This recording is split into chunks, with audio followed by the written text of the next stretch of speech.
안녕하십니까. 신의균의 군사TV 알기 쉬운 무기 백과입니다. 자, 오늘도 정말 멋진 무기 알기 쉽게 설명해 드리겠는데요. 오늘은 진짜로 멋진 무기입니다. 보시겠습니다. 재평가되는 비운의 스텔스기 YF-23 블랙 위도우 2 전투기, 스텔스 전투기예요. 최강의 스텔스 전투기였는데 너무나 시대를 앞서갔던 그런 때문에 비운을 겪게 되는 전투기였습니다. 자, 당신이 알고 있는 블랙 위도우는 무엇입니까? 여러분들 블랙 위도우 그러면 뭐가 떠오르세요? 이제 이게 블랙 위도우죠. 검은 거미, 뭐 과부거미, 뭐 이렇게도 이야기를 하는 이 거미예요. 그런데 우리 이제 밀리터리 매니아들은 블랙 위도우 그러면 이제 이걸 떠올리죠. 바로 2차 대전 때 활약했던 P-61 전투기예요. 야간에 공격하는 이 전술 폭격용으로 주로 썼던 그런 블랙 위도우 P-61 전투기가 있고요.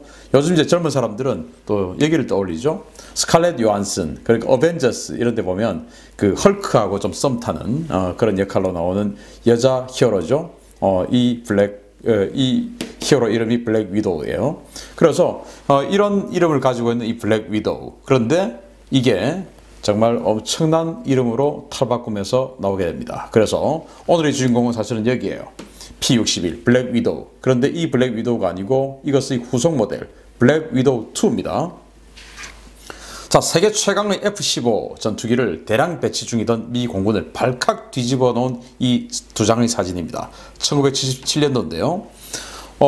미국의 첩보 위성 KH-11 키홀 위성이 소련의 사진을 찍은 겁니다. 이런 사진들을 찍었어요. 이걸 무려 7년이나 비밀리에 보관하고 있다가 나중에 이제 공개를 했는데 극비 사진이니까 지금이야 뭐 미그 29 사진, 수호 27 사진 이런 거 보고 뭐 인터넷에 정말 흔하게 이렇게 다니지만 그때는 비밀리에 개발 중이던 이 소련의 비밀 전투기 사진을 찍은 겁니다. 첩보위성이. 그런데 이 시기는 1975년도부터 미국은 미그 25에 대항하기 위해서 고고도 요격을 전문으로 하는 F-15 전투기를 만들었고요. 그렇게 해서 이제 미그 25 환상의 전투기라고 하던 그 미그 25 이제 끝났어. 게임 끝. 그리고 미그 19, 미그 21 이런 아주 기동성 좋은 소형 전투기를 전문적으로 깨기 위해서 F-16을 만들어서 76년에 만들어서 77년 이물에부터는 대량 배치하고 있던 시절이었죠. 그러니까 미그 21 뭐 이런 것도 이제 걱정 없고 그리고 미그 25 정말 빠른 속도로 고고도에서 공격해오는 이 미그 25도 F-15 만들었으니까 걱정 없어. 이제 소련하고의 이 항공력 경쟁은 끝난 거야. 라고 하고 있던 차에 이 사진들을 본 겁니다. 바로 미그 9-01 이게 이제 미그 29 사진이고요. 그리고 수호의 T-10 이게 수호의 27이에요. 이 생긴 형상을 보니까 야 이게 만만치 않거든요. 이 큰일 났구나. 우리 F-16 그리고 F-15로 이거 안 될 수도 있겠다 라는 생각을 하게 되고 이러면은 지금 앞으로 우리가 전투기 계획되어 있던 전투기 후속 모델 사업 이거 전면 재조정해야 되겠다. 큰일 났구나 라는 생각을 하게 된 겁니다. 그래서 이미 진행 중이던 4세대 전투기 사업 방향을 긴급 수정한 미 공군이에요. 1981년도인데 원래는 TOC-85라고 하는 사업을 하고 있었어요. 이 TOC-85는 1985년도를 목표로 해서 4세대 전투기를 만들겠다. 그러니까 그때는 냉전 시기였으니까 지금으로 치면 뭐 F-15, F-16 이거 지금도 미국이 생산하고 있지만 냉전 시기였으면 90년대 이미 단종됐을 수도 있습니다. 왜? 그때는 소련과 미국이 정말 경쟁하듯이 군사기술을 개발해가면서 사활적으로 신무기를 배치를 하던 시절이었으니까 지금처럼 30년, 40년 쓴다. 있을 수 없는 일이었죠. 15년 쓰면 끝나는 겁니다. 그래서 당시에 이제 1975년도부터 F-15를 배치했으니까 이거 90년대 들어가기 전에 F-15의 생명은 끝이야. 그러니까 85년도부터 F-15를 대체하는 4세대 전투기를 개발해야 돼. 라고 해서 TOC-85로 한 걸 사업을 추진하고 있었는데 이걸 이제 ATF, Advanced Tactical Fight라고 해서 ATF 사업으로 바꿉니다. 이제 이 내용을 한번 보시겠습니다. F-4, F-105, F-111을 대체하는 4세대 공통 다목적 전투기 개발 프로그램이었던 TOC-85 프로그램을 수정해서 지상 공격 능력을 축소하고 공대공 전투 능력을 극대화시켜서 공중 지배 개념을 달성한다 라는 목표로 추진된 4세대 전투기 프로그램입니다. 자, 이 TOC-85 이 프로그램은 F-4 그러니까 미 공군, 미 해군이 공통적으로 가지고 있던 멀티롤 전투기죠. 팬텀기. 그리고 F-109, 105 이것은 이제 제공 전투기죠. 그리고 F-111 이거는 전술 폭격기죠. 이 모든 것들을 한꺼번에 대체하자 해서 대형 멀티롤 전투기를 개발하는 사업을 하고 있었는데, 이 키오리 찍어왔던 이 미그 29 그리고 수호 27 사진을 보고는 이래가지고는 안 되겠다. 이들을 확실하게 제압할 수 있는 완전히 공중 지배 전투기를 만들자. 도미네이트 파이터를 만들자. 라고 하게 된 겁니다. 그래서 이제 이 TOC-80은 없어지고 완전히 오직 공중전만 전문적으로 하는 전투기를 만들어서 완전히 그냥 소련을 압도하자. 라는 사업으로 급선회를 하게 됩니다. 그래서 이 사업 공고가 나고 나니까 이 대박을 꿈꾼 전투기 메이커들이 너나 할 것 없이 제안을 하게 됩니다. 그래서 무려 19개 모델이 제안을 하게 돼요. 그래서 이렇게 정말 작은 덩치에서부터 아주 큰 덩치, 뭐 SR-71처럼 생기기도 하고, 뭐 지금으로 치면 뭐 그리펜, 뭐 지금 있는 전투기들 웬만한 모델들 여기 다 있는 것 같아요. 이렇게 19개의 모델이 출품이 됐고, 뭐 이 중에 뭐 내 취향 하나 정도는 있겠지, 뭐 이 정도 해서 확 들어왔습니다. 그러나 여기에 없습니다.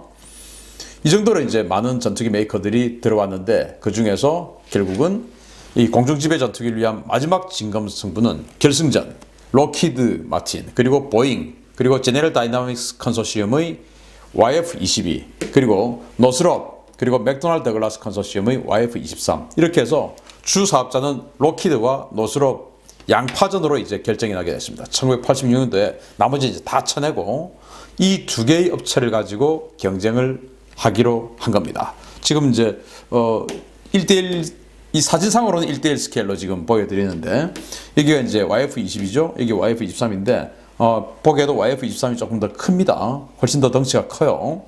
이런 두 개의 모델이 남았습니다. 자, 그런데 지금 보시면 조금 헷갈리죠. 왜냐? 록히드와 보잉 그리고 제네럴 다이나믹스가 컨소시엄을 해요. 그런데 보잉은 나중에 맥도날드 더글라스를 인수를 해요. 그리고 제네럴 다이나믹스는 록히드 마틴에 또 팔리죠. 노스롭은 그루먼을 또 인수를 해요. 그래서 지금은 노스롭 그루먼이 되죠. 아까 19개 모델 중에서 그루먼 모델도 있었습니다. 이렇게 아주 이제 냉전이 끝나면서 미국의 방산업체들이 완전히 이합집산 뭐 다시 재편되는데, 그 재편되기 전이었기 때문에, 냉전 끝나기 전이었기 때문에 록히드와 보잉이 한 편이었습니다. 나중에는 보잉은 이제 이쪽으로 가죠. 맥도날드 글라스를 인수를 해서. 하여튼 이제 이렇게 됩니다. 자, 노스롭의 혼신을 담은 역작 YF-23 블랙 위도우 2가 탄생합니다. 1990년도인데요. 정말 이제 이 시기는 냉전이 끝나는 시기. 정말 뭐 제가 이 알기 쉬운 무기 백과를 아주 지금 뭐 계속 해드리고 있는데, 그 무기들 중에서 많은 무기들이 냉전 끝나는 무렵에 발표가 돼가지고 아주 뭐 치명상을 입게 되는 그런 상황들을 우리가 많이 보죠. 역시 이 모델들도 냉전 끝나는 시기에 나오게 됩니다. 자, YF-23 블랙 위도우 2 최대 속도는 마 2.2 이상, 2.2 이상이라고 하지 몇 까지는 안 나와요.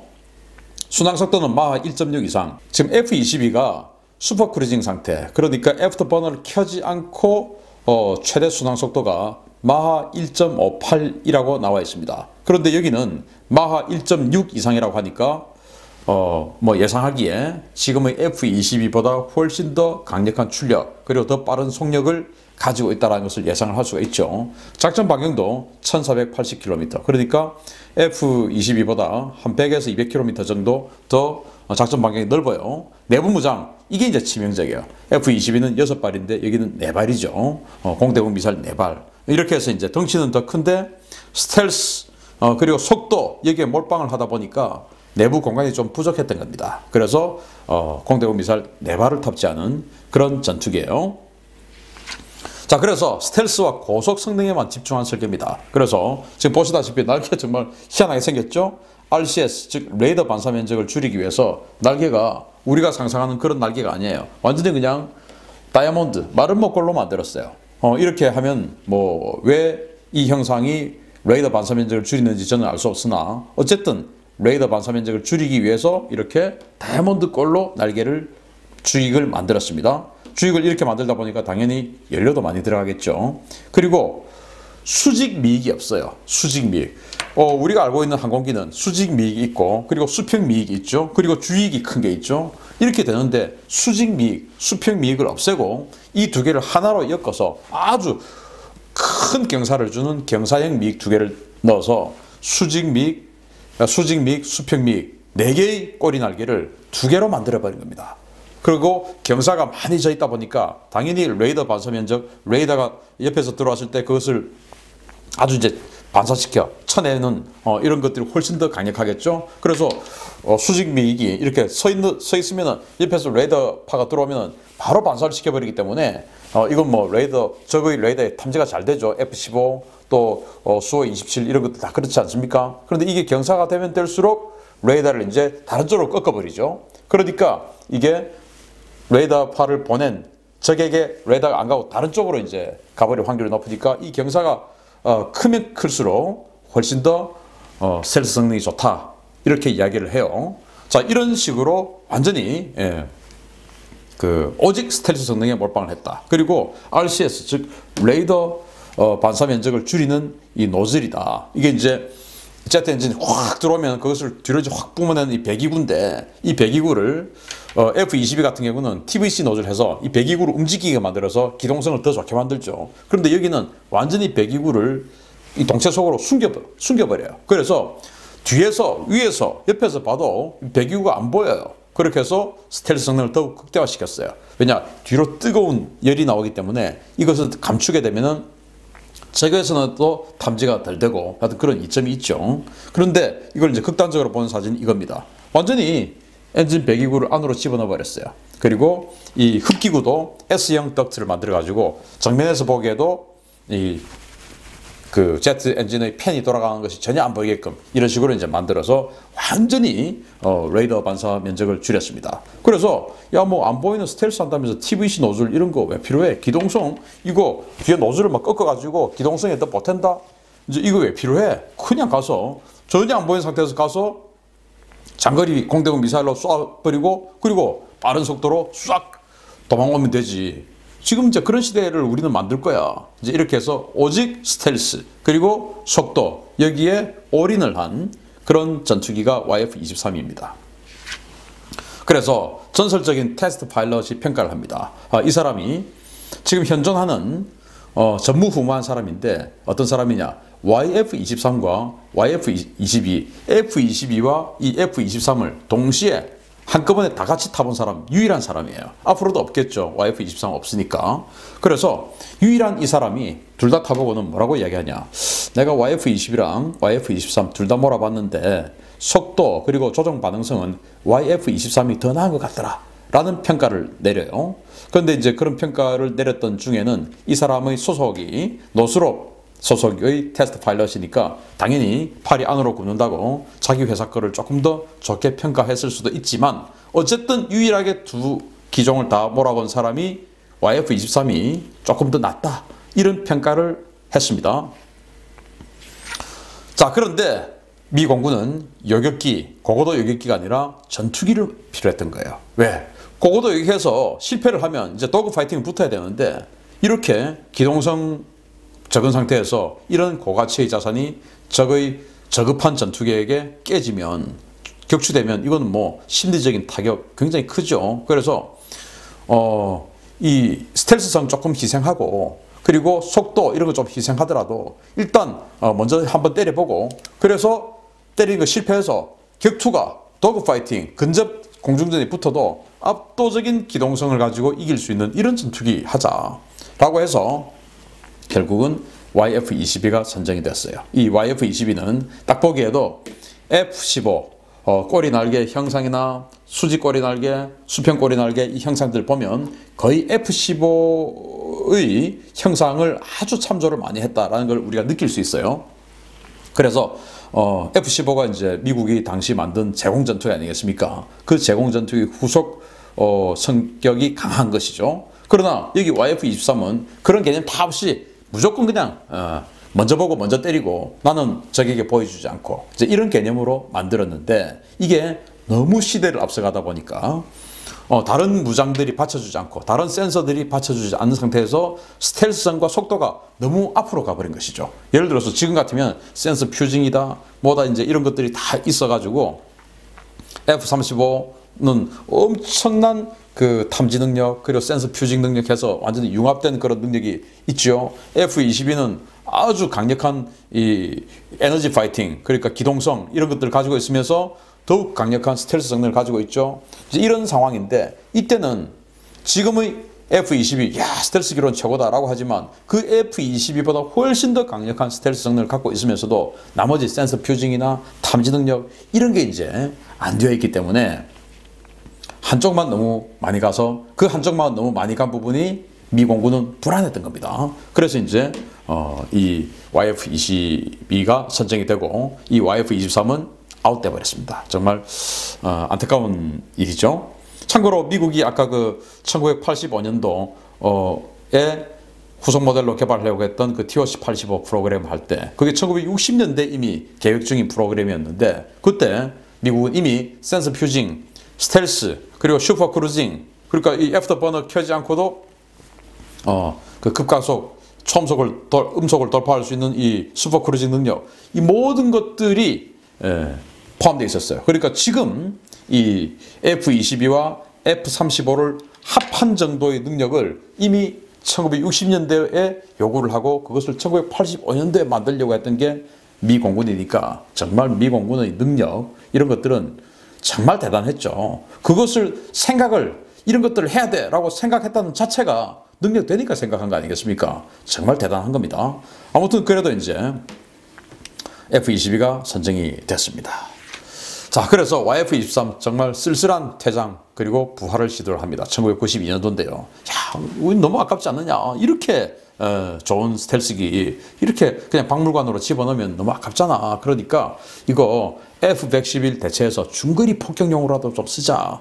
라고 했더니 미 공군이 야 시끄러워 돈 없어. 냉전 끝났는데 무슨 필요야. 그냥 들어가. 해가지고 박물관 애리조나주 투싼에 가면 이제 알막이라고 그 전투기를 이렇게 사막에다가 보관해 놓은 전투기의 무덤이라고 하죠. 거기 알막이 있는데 그 알막 입구에 가면 피마라고 하는 항공기 박물관이 있어요. 정말 전 세계에 존재하는 모든 항공기가 다 있는 그런 박물관인데 거기 가면 이게 있습니다. 저도 거기 가서 보고 야, 참 감개가 무량하게 봤던 기억이 있는데요.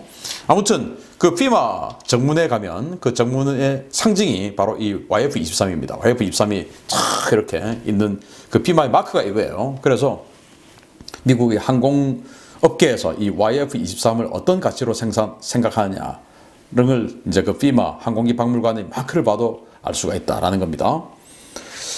자, 그런데 이제 30년 지났어요. 이게 1992년도에 완전히 쓸쓸한 퇴장을 했는데 이제 그로부터 30년 가까이 지났지 않습니까? 이제 전장 환경이 변하고 세대가 바뀌고 하니까 재평가를 받는 거예요. 자, 이런 뉴스 여러분들 보셨을 겁니다. 노스롭이 일본에게 차기 전투기 사업에 YF-23 기술을 제안합니다. 물론 일본은 거부를 했지만 야 지금 이제 세대가 바뀌었어. 바뀌다 보니까 이 형상, 이 성능, 이 모습, 이 컨셉이 지금 6세대에 맞는 거예요. 그러니까 YF-23은 5세대 전투기를 만들려고 경쟁을 했던 모델인데 알고 보니까 이건 6세대였던 거예요. 이 형상이. 그래서 야 어차피 장거리 공중전 하는 시대 아닌데 기동성이 왜 필요해? 센서 이런 거 좋으면 되잖아. 스텔스 성능과 센서 이런 거 좋으면 되잖아. 라고 해가지고 일본에게 제안을 했는데 일본은 아니다. 우리 독자 개발하겠다. 라고 해서 이제 F3 사업을 거부를 했죠. 노스롭을. 그런데 지금 개발하는 미국의 PCA, 영국의 템페스트, 일본의 뭐 F3 이런 것들 지금 뭐 CG들 나오는 거 보면 거의 대부분 YF-23의 형상을 하고 있어요. 이런 식으로 수직 미익과 수평 미익이 없고 완전히 경사 미익 하나로 해결을 한다든지 하는 완전히 YF-23은 30년을 앞서갔던 겁니다. F-22보다. 그래서 이 YF-23 이제 6세대 전투기 시대에 다시 부활을 할까? 라는 기대를 해봅니다. 이게 이제 정면 CG 샷인데요. 야, 혹시 뭐 그럴 수가 있는지 없는지 모르겠지만 우리 대한민국이 이 노스롭하고 좀 접촉을 해서 우리 6세대 전투기 바로 좀 건너뛰고 싶은데 니들 기술 YF-23 그거 우리 한번 해보자. 라고 할 수는 없을까? 라는 이거는 현실적인 걸 떠나서 그냥 밀리터리 마니아로서의 상상을 그렇게 한번 해보기도 합니다. 상상은 즐거운 거니까요. 자, 정면에서 보니까 정말 지금 봐도 이건 뭐 대단하게 생겼습니다.